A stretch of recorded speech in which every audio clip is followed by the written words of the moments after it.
because she didn't have personal boundaries. She didn't even take one moment to check up that, oh, what is it that I need to say yes to or no to?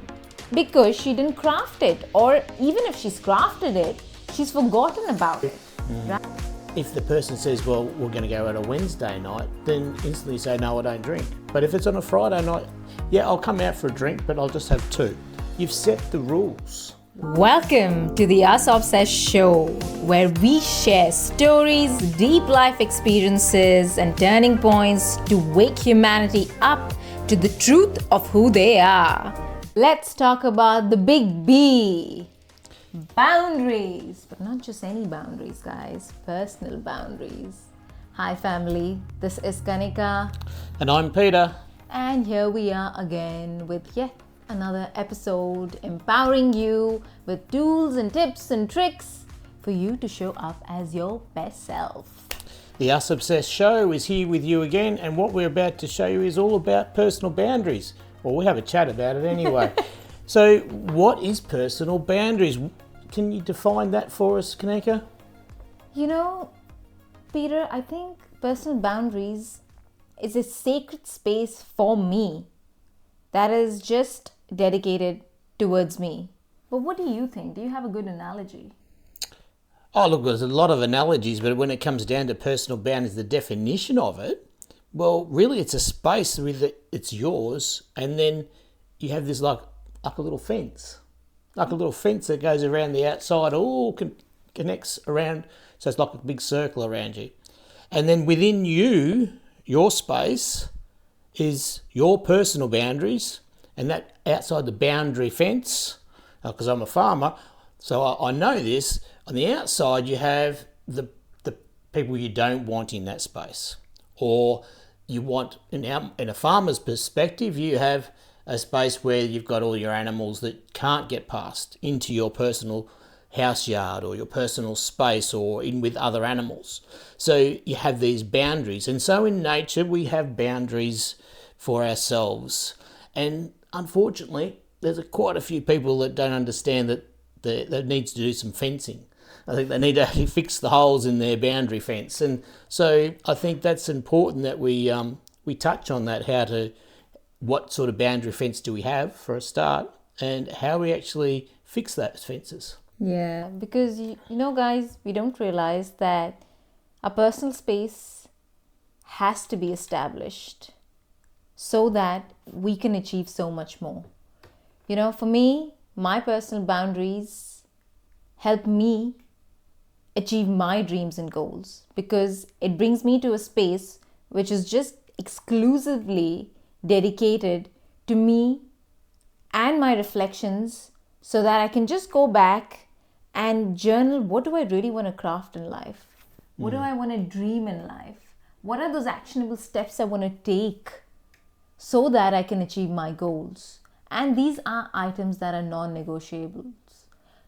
I wake up in the morning and I do not straight away go to my telephone, to my mobile. To your mobile phone, your cellular phone, one of those phones anyway. Telephone. I don't go back to my mobile when I wake up, purely because it puts me in a reactive state, and I don't want to be in a reactive state first thing in the morning. So I get up, I don't touch my mobile, and I just reflect on how I'm feeling for the day, because sometimes you don't even check up on our thoughts and emotions when you wake up. So that's a non-negotiable for me.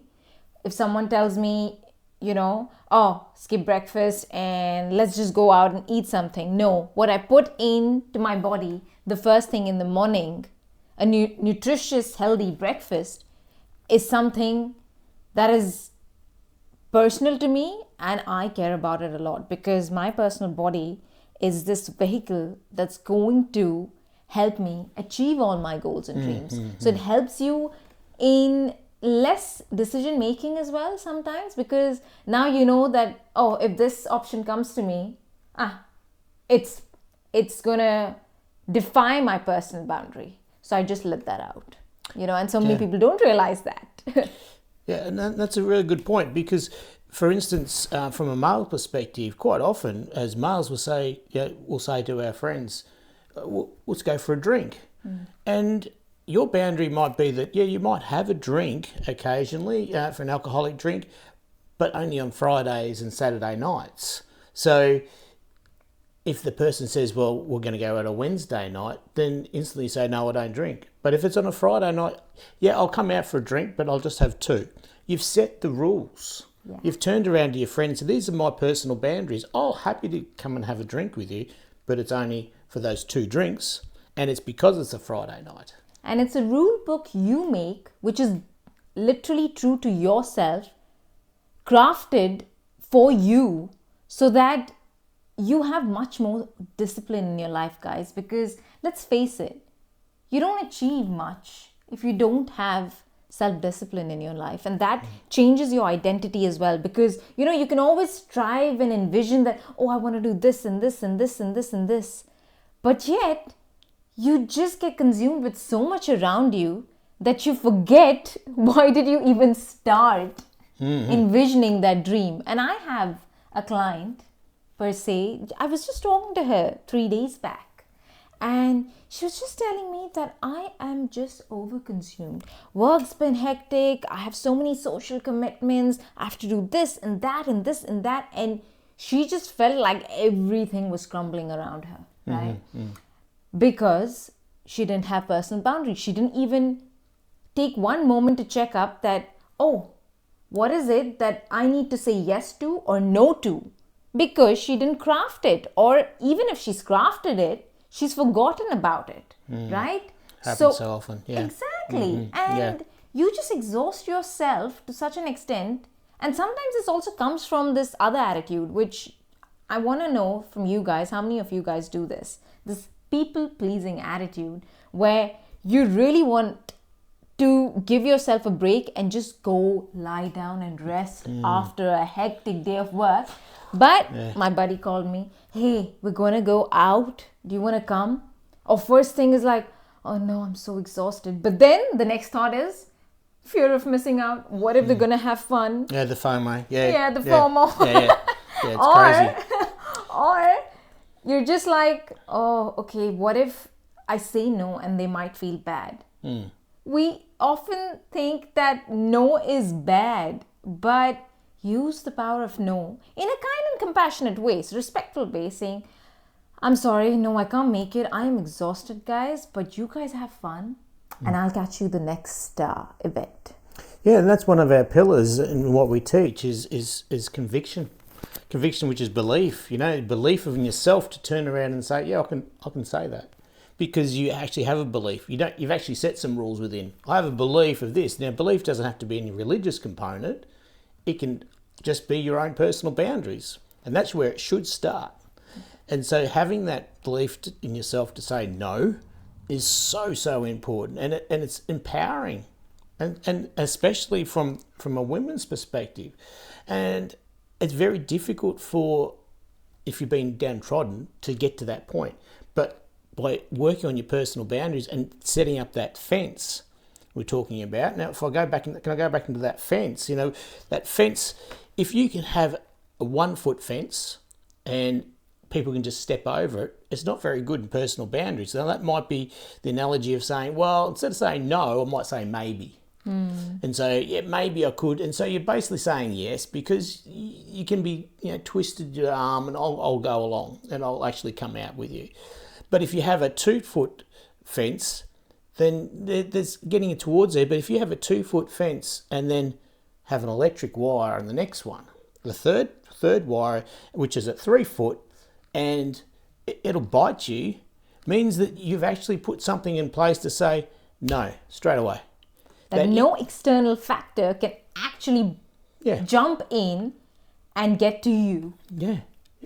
And the personality has a bit to do with that. So if you have a very strong personality, but you still say yes because you want to help or be along or be involved, but if you can put that electric fence there, that quickly you say, no, I can't do that. And just straight away, then that's a really good, you don't need a fence higher than that. Now, if you have a personality that is really shy, I don't like to say too much, well, all of a sudden you need a 5-6 foot fence with lots of wires, lots of things in place to make sure that you don't even get to that spot. There's no way known that someone can come on and attack that. Or in a farmer's perspective, there's no way known an animal can get through that fence. And you would know that the best because through your own life experiences, you've understood what's worked for you and what's not worked for you. How many times you've said yes or done things that you regretted later just because you did not have personal boundaries.